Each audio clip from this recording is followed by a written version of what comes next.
everyone, welcome to my channel Alpha Knowledge Box. This is the science series for class 6.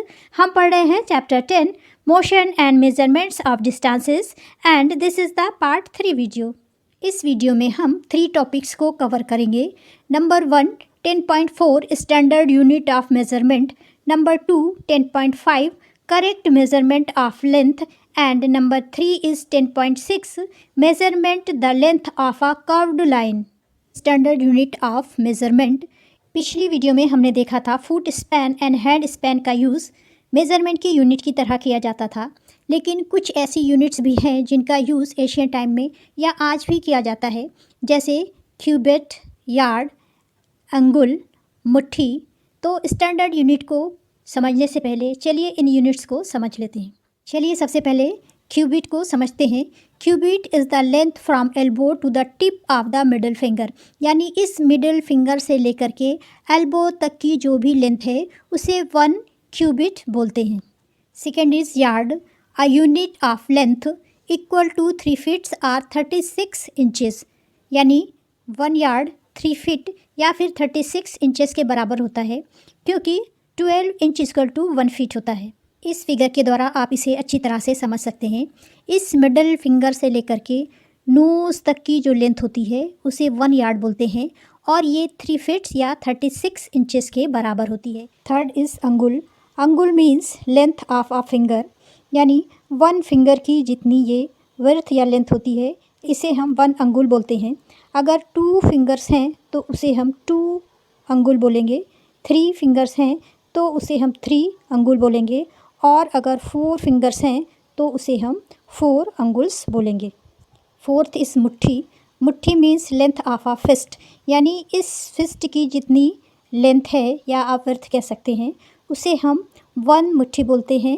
इसी तरह से अगर opposite side की length लें तो भी हम इसे 1 मुट्ठी बोलेंगे.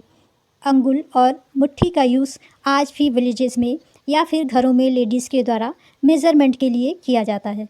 चलिए अब स्टैंडर्ड यूनिट को समझ लेते हैं. However, everyone's body part could be slightly different sizes. This must have caused confusion in measurement. In 1719, the French created a standard unit of measurement called the metric system. क्योंकि हर person के body parts की size different होती है, इसलिए body parts के द्वारा किया गया मेज़रमेंट में बहुत सारा कन्फ्यूज़न था. इसलिए इस कन्फ्यूज़न को दूर करने के लिए एक फ्रांसीसी ने 1719 में मेज़रमेंट की एक स्टैंडर्ड यूनिट को डेवलप किया जिसे मैट्रिक सिस्टम कहते हैं. यहाँ पर मेज़रमेंट मीटर में किया जाता था. ये एक मीटर स्केल है और ये 15 सेंटीमीटर की स्केल है जो इसका छोटा सा पार्ट है और आपके ज्योमेट्री बॉक्स में होता है. For the sake of uniformity, scientist all over the world have accepted a set of standard unit of measurement.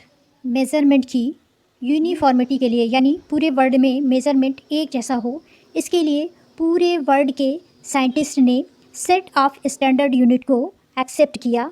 The system of unit now used is known as the international system of unit, SI unit, और जिसे international system unit या short में SI unit कहते हैं. SI unit में length की standard unit metre को माना गया, जिसे कि फिगर 10.6 में शो किया गया है. वहाँ पर एक 15 सेंटीमीटर की स्केल भी शो की गई है जो कि आपकी ज्योमेट्री बॉक्स में होती है. ये मीटर स्केल कई साइज़ की हो सकती हैं, जैसा इन फिगर्स में आपको दिखाई दे रहा है. Each metre is divided into 100 equal division called centimetre. Each centimetre has 10 equal divisions called millimetre. दस 1 metre equal to 100 centimetre and 1 centimetre equal to 10 millimetre.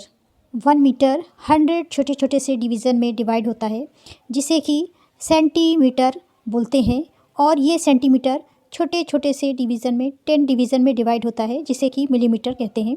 चलिए मीटर, सेंटीमीटर और मिलीमीटर को इस फिगर के द्वारा अच्छी तरह से समझ लेते हैं. सपोज़ ये कोई 100 मीटर की स्केल है, तो यहाँ पर यहाँ से यहाँ तक का जो डिस्टेंस है वो 1 सेंटीमीटर है. यहाँ से यहाँ तक का डिस्टेंस 2 सेंटीमीटर है. ये 3 सेंटीमीटर, 4, 5, 6, 7 अप टू 100 डिवीज़न होते हैं, यानी 1 मीटर में 100 सेंटीमीटर्स होते हैं. इसी तरह से 1 सेंटीमीटर 10 छोटे छोटे से डिवीज़न में डिवाइड होता है इसमें 1 डिवीज़न को 1 मिलीमीटर, 2 को 2 मिलीमीटर, इसी तरह से यहाँ तक 5 मिलीमीटर होता है और यहाँ पर आकर के 10 मिलीमीटर हो जाता है, यानी 1 सेंटीमीटर इक्वल टू 10 मिलीमीटर होता है। इसी तरह से अगर इस पार्ट को देखें तो यहाँ पर भी 10 डिवीज़न्स हैं, इसे 1 इंच बोलते हैं।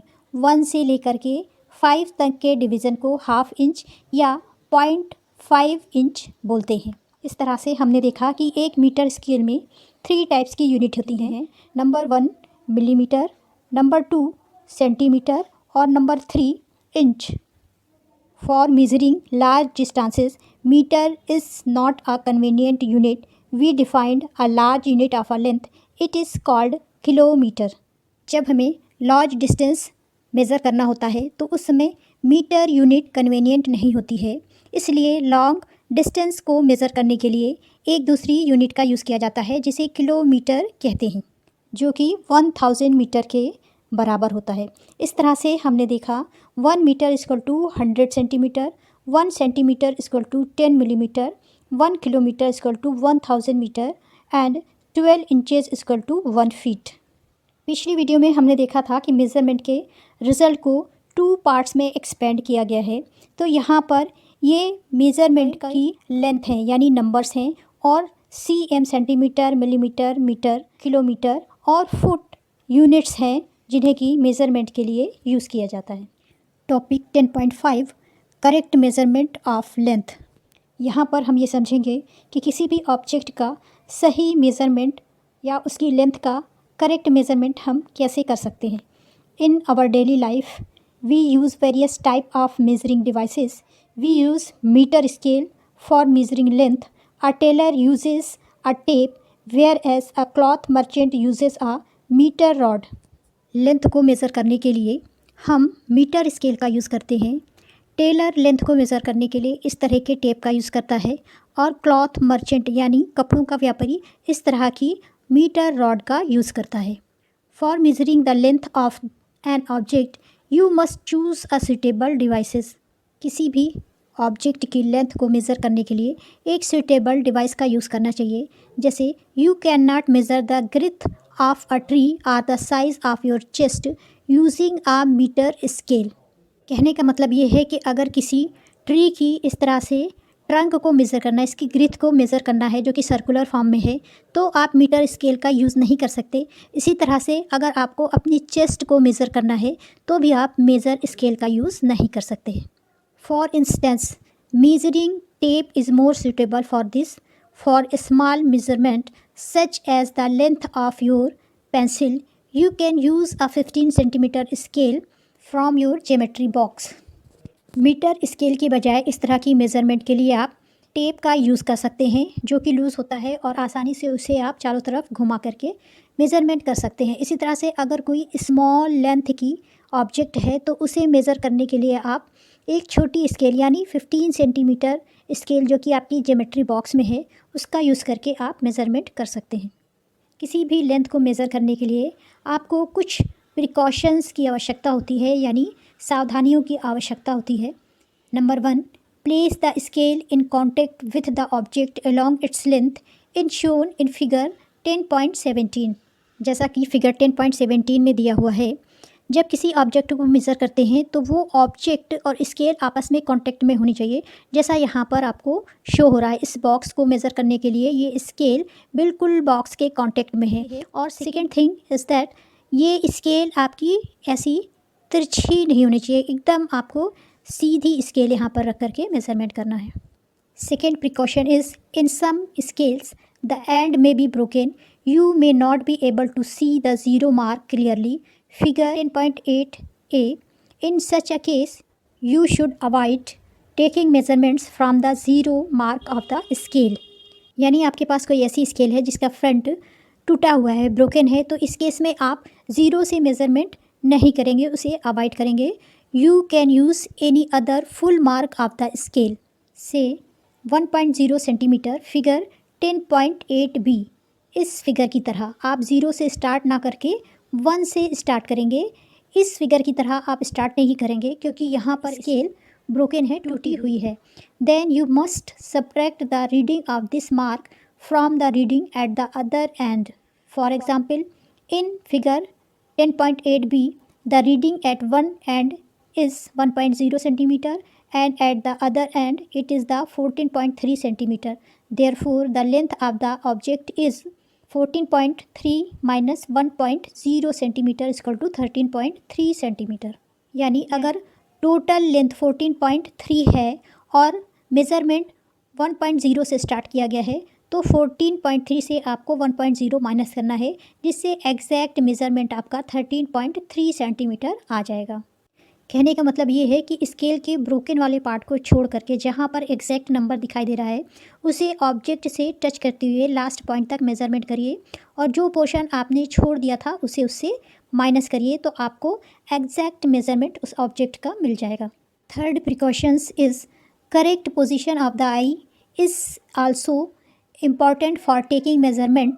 Your eyes must be exactly in the front the point where the measurement is to be taken as shown in figure 10.9.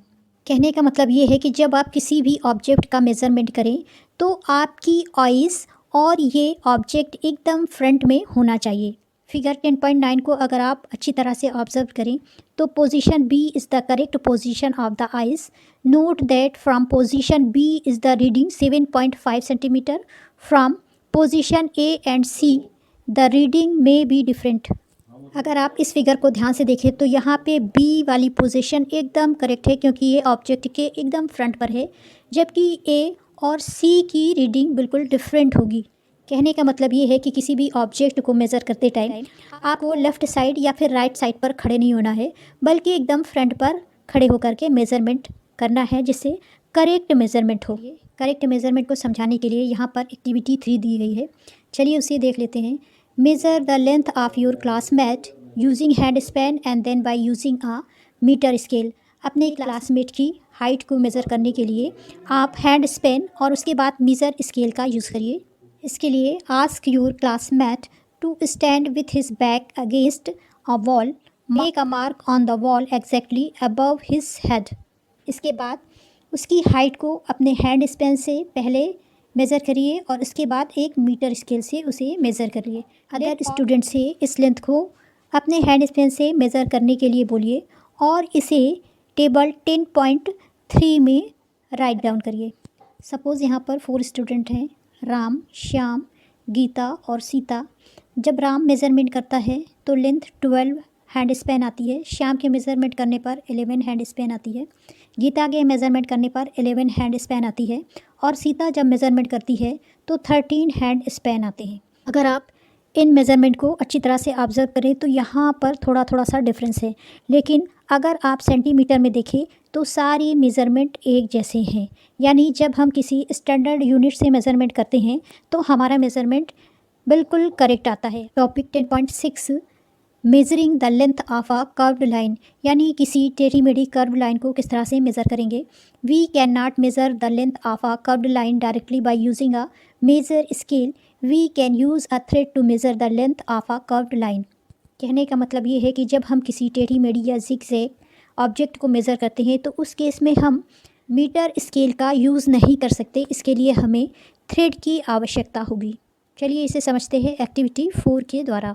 Use a thread to measure the length of a curved line A B figure 10.10, यानी इस तरह से कोई curved line है ए से लेकर के B तक की, तो उसे मेज़र करने के लिए put a not on the thread near of its and. Now place a small portion of the thread along the line. इसके लिए धागे के फर्स्ट एंड पर इस तरह से एक नॉट लगाइए और उसे ऑब्जेक्ट से टच करते हुए थोड़ा खींच करके ऑब्जेक्ट से इस तरह से लास्ट एंड तक ले जाइए और लास्ट में मेज़रमेंट कंप्लीट होने के बाद इस तरह से एक नॉट फिर से लगा दीजिए।